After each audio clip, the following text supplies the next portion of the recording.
So we're coming down to customization. Now, I love this. So we're the opposite part of the kitchen. I'll take some pictures so you can kind of see how they did this, but this was brilliant. Whose idea was this, yours or Eric's? It was actually our kitchen designers. Oh! Yes. Okay. So we went to the big box store, we talked about the space that we had and some creative things we wanted to do, and they suggested this.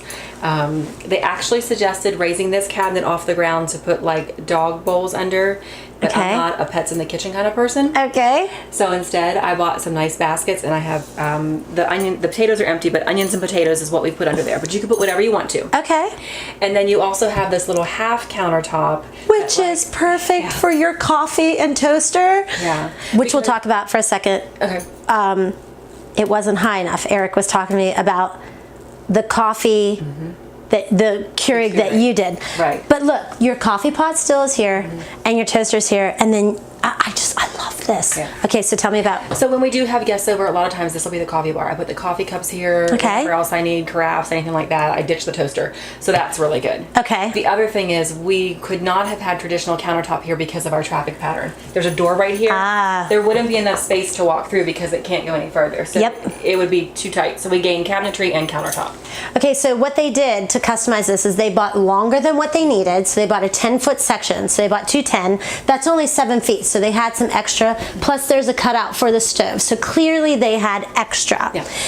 They cut it, I don't know, in half. We didn't see how the depth cut was. the back off of it, yeah. Okay, so they cut the back off, and they bought two so what would have been a wall unit, which is like 18 inches. 12 to 18, I don't know, I didn't measure it, we'll measure it before we leave. But they bought two the same, and then just covered up the wall unit. So instead of having, again, normally it's 24 inches out, they cut it back so that it wouldn't cut their traffic flow. So there are so many creative things that you could do. Now granted, you could do this with granite or quartz or something too, but it was super simple for them just to do it themselves. So I love this little feature, and what a great way to kind of bring it all, like it really flows now too. I really like that. So great idea. I would totally take credit for it. Don't let your designer, okay. But anyhow, there you go. So that just because you're buying something off of the shelf doesn't mean that you can't customize it. Exactly. And so I know some people who are like, that's so important. You can still do things like this and really add something creative and unique to your kitchen.